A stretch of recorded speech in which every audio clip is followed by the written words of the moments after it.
Para algunas culturas, tras la muerte todo termina y se apaga, desapareciendo definitivamente el ser que fuimos. En cambio, en otras culturas se asegura que nuestra esencia espiritual permanece inalterable al paso de los tiempos. ¿Sigue la conciencia tras la muerte? ¿Qué dicen las filosofías y tradiciones místicas en dicho sentido? Para hablar de todo ello nos acompaña el experto en teosofía y doctor en psicología, Isaac Jaulí. Bien, pues vamos a hablar con el doctor Isaac Jaulí de la conciencia espiritual tras la muerte. Más de uno hemos pensado en alguna que otra ocasión qué hay, qué nos espera después de la muerte. Hoy lo vamos a intentar dilucidar, vamos a intentar descubrir ese misterio, ese gran arcano. Doctor Jaulí, muy buenas noches. Buenas noches, Pedro. Bienvenido. Gracias. Bienvenido, doctor. Hablemos de esa conciencia espiritual que nos espera el día de mañana. ¿Hay conciencia espiritual después de la muerte? Bien, me voy a basar un poco en todo lo que las tradiciones antiguas nos hablan. Casi todas coinciden en que la conciencia posterior a la muerte, asumiendo, y eso para el público que nos está viendo, es de ensoñación en términos generales. La mayor parte de las personas están como en un estado de adormecimiento, creyendo que están dormidas, pero ya están muertas. Ya en la antigua tradición griega se hablaba de que Oníricus, el dios del sueño, y Tánatos, el dios de la muerte, eran gemelos, y que ambos aspectos nos muestran mucho de ese estado de conciencia posterior a la muerte. Cada noche cuando nos vamos a la cama, de alguna manera atisbamos, ¿sí? Es una muerte anticipada. Sí, tenemos una preexperiencia de la muerte cada noche, porque estamos en ese estado, ¿no? Entonces, para verlo desde un enfoque general, podemos decir que después de la muerte, la mayoría, no toda la gente, está en un estado de ensoñación. Ese estado termina, poco a poco va dando paso a otro estado de conciencia, pero en general no se dan cuenta las personas de que están muertas. Y algunas veces nos preguntamos ¿por qué? Porque aquí estaban dormidas también. Es un concepto filosófico interesante, ¿no? No vamos a estar allá mejor de lo que estuvimos acá si aquí no estamos mejor para estar mejor allá. Las excepciones en general a este estado de conciencia lo puede presentar el suicida, el accidentado y el muerto por violencia. En estos casos, dicen las antiguas tradiciones, sobre todo las orientales, de que el sujeto o el desencarnado tiene conciencia de estar muerto, casi de inmediato. De eso hay mucho material para el que quiera investigar y sobre todo en la versión transhimaláyica nos puede decir mucho de ello. Ese es un punto de vista que me gustaría recalcar. Ahora, hay otro. Toda nuestra vida hemos tenido en nuestro diario vivir una serie de acciones, de pensamientos y emociones. O sea, tú y yo somos un cúmulo de energía pensante, emocional y física porque actuamos en el mundo, en el plano material. Toda esa energía, esa vibración de esa energía se va acumulando y al final se hace una especie de resumen. Le llaman algunos autores intensidad. Es tu intensidad, la suma de todos tus pensamientos, más todas tus emociones y todos tus actos. Como que todo ese bagaje de toda tu vida al final se resume. Por eso se habla de que el sujeto ve pasar su vida antes de morir. Es como un resumen de su vida. Y ese resumen tiene una vibración, una frecuencia, o muy sutil o muy densa. ¿Qué va a pasar después de la muerte? Porque esta intensidad no desaparece con la muerte del cuerpo físico. Sigue. El individuo vibra a una frecuencia. Y en función de esa vibración, de esa frecuencia, de ese estado de conciencia, él es atraído a alguno de los planos sutiles o de las esferas superiores que están después de este plano físico. Es curioso, Isaac Jaulí, doctor en psicología, psicoterapeuta y miembro de la Sociedad Teosófica Española, nos viene a decir, de alguna manera, nos vienes a decir que detrás de la muerte, lo que hablan todas las confesiones, las religiones, los credos, nos espera algo mejor. Sí. En función, quiero entender también, según tus palabras, de cómo hayamos vivido y hayamos elaborado nuestros pensamientos cuando estamos vivos. Sí, sobre todo los pensamientos.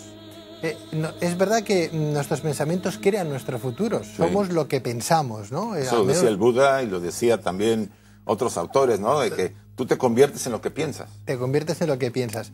Visto eso, con lo cual, y pensando y creyendo que hay espiritualidad más allá de la muerte, estamos dormidos, pero estamos muertos, esa espiritualidad, entiendo yo, que va desencadenando una proyección, tanto para positivo como para negativo, la ley del karma, ¿no? Sí.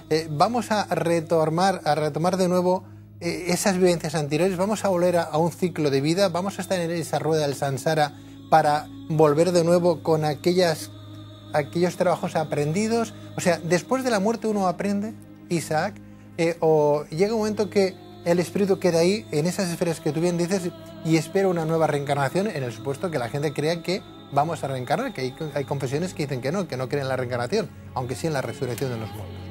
Mira, de acuerdo a esta misma información de estas tradiciones de la sabiduría antigua, y interesante sobre todo la versión egipcia, el mundo del más allá, como muchas veces se le conoce, o las esferas sutiles, es el mundo de los efectos. Este es el mundo de las causas. Yo aquí es donde aprendo, aquí es donde yo me desarrollo, aquí evoluciono. Allá no lo puedo hacer, allá recibo lo que he sembrado. En otras palabras, es obvio que yo voy a asimilar muchas cosas que aquí sembré. Mis acciones van a generar experiencias y las experiencias van a ser aprendizajes. La ley kármica que está actuando en la condición en que yo he nacido, yo vivo y cómo me desenvuelvo, generará que yo produzca ciertas respuestas ante los obstáculos o retos que me voy a enfrentar en la vida. Eso me va a dar un aprendizaje. Cuando yo esté del otro lado, cuando yo pase a ese velo sutil de materia y deje el cuerpo físico acá, yo voy a encontrarme en un mundo de efectos. Ahí no puedo hacer nada. O sea, no puedo generar nuevos actos. Los actos los he generado acá.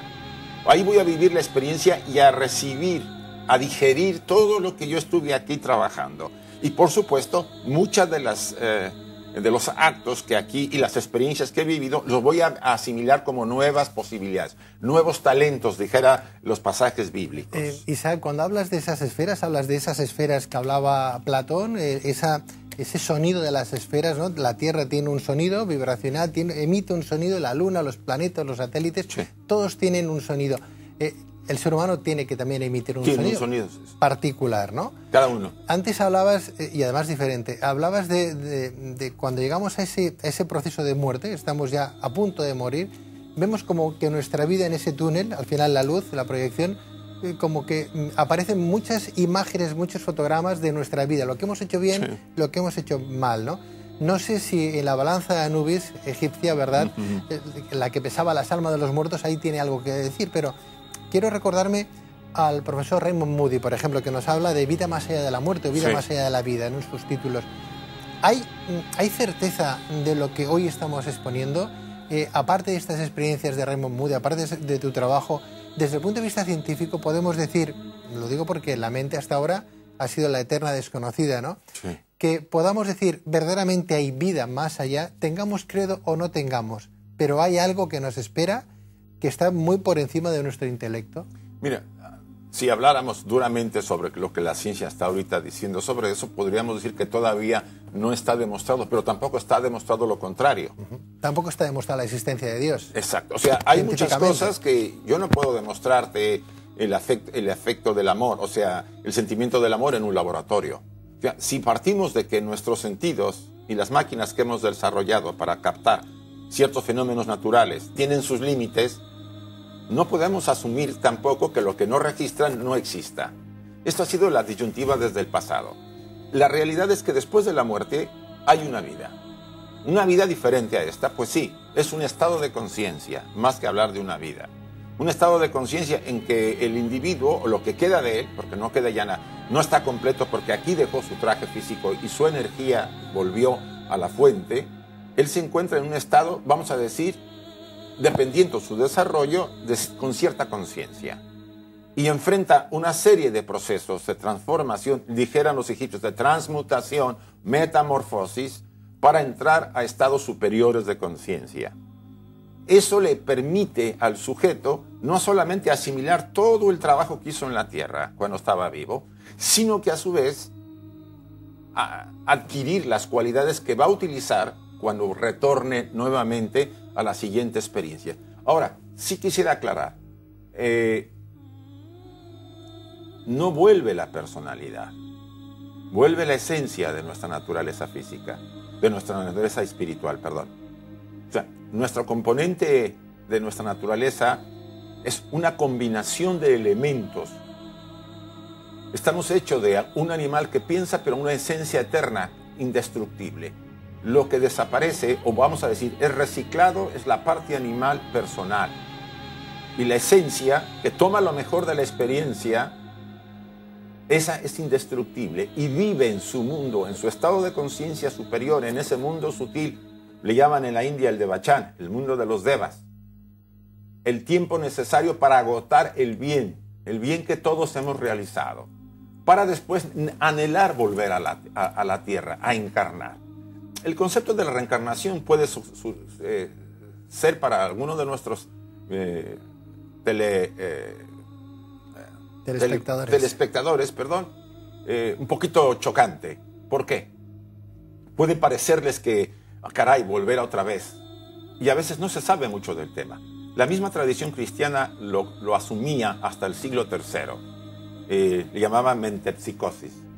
Después hubo un concilio en el 332, 33, y ahí se anatematizó. Hubo razones más políticas que realmente de peso, vamos a decir filosóficas.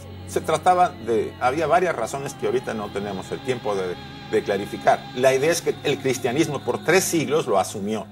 No lo rechazó. Y hay pasajes en la literatura bíblica que nos habla de eso. Pero volviendo al tema general, ¿cuál es nuestro estado de conciencia después de la muerte? Es un estado muy parecido al que tenemos aquí. Si aquí estamos dormidos y seguimos perdidos en nuestra inconsciencia, en nuestra ilusión de que el mundo es real, pues no vamos a tener muchas opciones del otro lado, porque el primer estado será de esa ensoñación, cuando podríamos haber despertado y tener un estado diferente. No obstante, Isaac, quedándome con tus palabras, hay algo que a lo mejor a mí se me escapa, e incluso también a nuestros telespectadores, ¿no?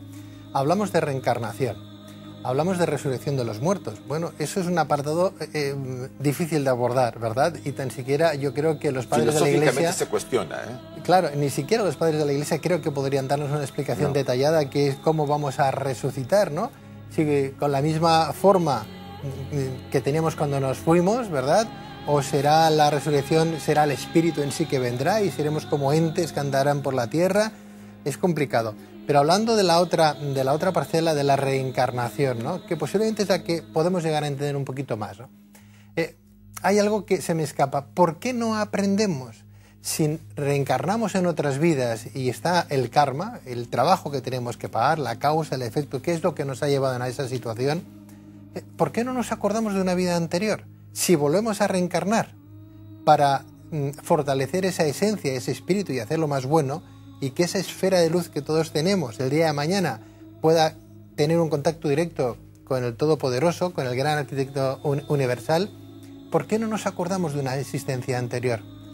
¿Por qué no? Porque claro, si viniéramos como bebés y como venimos, pero con experiencia, sabiendo dónde habíamos errado, entiendo yo que el ser humano vendría de nuevas. Dice, bueno, por aquí no voy a pecar porque ya tengo una experiencia, pero como venimos de nuevas, volvemos a cometer el mismo atropello que cometimos en una vida anterior. ¿Por qué no tenemos esa experiencia? Mira, esta es una pregunta que se hace mucho. ¿Por qué no nos acordamos? Aunque hay casos excepcionales, pero los hay, de niños o de adultos que lo recuerdan, la mayoría lo hemos, digamos, olvidado como personalidades, pero la información la tenemos guardada en nuestra esencia divina. Hay una razón que pudiera explicarlo.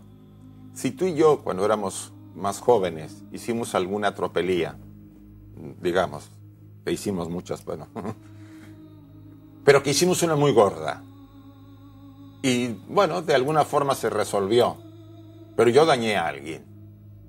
Normalmente el recuerdo de esa tropelía me causa cierto conflicto personal, porque estaré quizás rememorando una cierta culpabilidad por un acto que en un momento dado, por inmadurez o por inconsciencia, lo hice. Eso estropea o bloquea mucho tu proceso, porque deberíamos cerrar esa puerta y olvidar lo pasado. Ya no podemos hacer más si es que ya no podemos corregir lo hecho, pero recordarlo es volver a abrir la herida y sangrarla. En parte esto nos puede servir para explicar. Tú y yo no sabemos lo que hicimos en el pasado. Posiblemente no fuimos ni Cleopatras ni Napoleones como muchos piensan que fuimos. Fuimos seres humanos como, viviendo en un pueblo, campesinos. Gente normal. Gente normal, que hizo sus cosas y quizá algunas veces hicimos unas muy gordas. Si yo recordara ahorita que yo dañé por ejemplo, que fui un verdugo en una población que me utilizaban mis servicios para quitarle la cabeza a la gente en la Edad Media, y yo encarnara, ahora recordara y viera a las víctimas, porque van a ser atraídas por lo que yo hice hacia mí, ¿cómo podría yo estar en condición de aprender la lección? De sanar aquellas deudas que yo tengo con estos seres. Es muy complejo. Es una manera de explicarlo. Acabas de decir ahora que de alguna manera hay una atracción, sí, en esas energías, ¿sí? Sí, tanto Isaac, a positivas como a lo negativo. O sea, trasciende la muerte, el amor y el odio. Trasciende la muerte, el amor y el odio. Si tú tienes una relación muy poderosa con alguien de amor, de afecto, muy sincero, más allá de lo físico, la vida te vuelve a unir a ese sujeto, probablemente en otra condición, ¿no? O sea, una persona puede tener, reconocer una pareja el día de mañana. Puede presentirla. Presentir que aquella persona, tanto hombre como mujer, la conoce. Ya estuvo en relación con ella. Hay gente que tiene esas experiencias, sí, ¿no? Sí, Mental, sí, y dice, a ti te conozco de algo, no sé de qué es, o que hay una empatía, hay un afecto, igual que también hay un choque. Muchas veces no sabemos el por qué, alguien entra en un despacho o nos lo presenta y pensamos, uff, me ha dado como especie de yuyu esta persona, ¿no? ¿Qué pasa? ¿no? Ahí puede haber cierta repelencia. Sabemos que tenemos un campo magnético, el aura, el campo bioenergético, y a veces la simpatía o la antipatía magnética se puede sentir en ese momento. No forzosamente como producto de una relación en otra vida. O sea, hay una serie de elementos. Lo importante acá es que la conciencia sigue después de la muerte. Y eso es lo que tenemos que, de alguna manera, hacer ver a los que nos están viendo. No acaba esto. Para los materialistas les puede ser difícil aceptarlo, y es entendible porque todos tenemos derecho a tener un concepto de la vida en libertad. Sepan ustedes, permíteme, doctor Joly, sepan ustedes que cualquier persona que nos esté viendo desde el punto geográfico que nos esté viendo, que el doctor Isaac Joly realiza seminarios, talleres, cursos, conferencias por todo el mundo. Dentro de nada estará en Bolivia, estará también por aquí en las tierras, Costa Rica, hace nada volvió de México, pues bueno, ahora va a Costa Rica, Bolivia, seguramente también a los amigos de Miami, también estará por ahí por Miami, ¿no? Y realizando esas conferencias, o sea que lo pueden ustedes ver. El doctor Isaac Joly tiene una página web, creo, Isaac, ¿o no te la has creado todavía? Tengo una página blog. ¿Tienes una página blog? Sí. Dame una página blog. Uy, no me la sé de memoria. No te la sabes. No me la sé de memoria. La buscamos y la pondremos entonces como créditos. Sí. Lo digo para que nuestros telespectadores tengan la posibilidad de acceder al doctor Isaac Joly y aprender un poquito más también de esos talleres que viene haciendo de forma totalmente gratuita. Doctor Isaac Joly, mil gracias. Gracias a ti y a la oportunidad de compartir con los que nos están viendo vamos a decir, esta idea básica de la vida, que no deberíamos dejarla pasar, que no nos ennuble lo material. Nuestra esencia es eterna y la posibilidad de seguir adelante es magnífica. Hay un programa, un plan de vida para cada ser humano que no se sujeta a una vida, son cientos de vidas, porque la realidad es que tenemos que volver a nuestro verdadero hogar, que no es este. Bien, pues doctor Isaac Joly, compañero, muchísimas gracias. Gracias a ti. Y hasta cuando tú quieras. Gracias a ti. Gracias.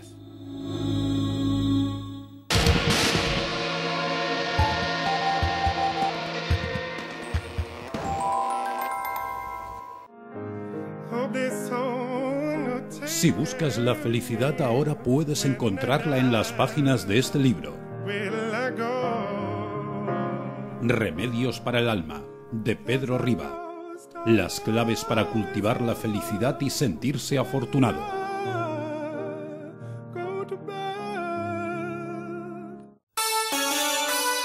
Conocer todo lo que ocurre en el mundo y en tu propia ciudad. Divertirte, opinar, reír, sorprenderte. Esto es Punto Radio, la radio donde todas las personas tienen un espacio. Sintonízanos. Descubrirás una radio diferente.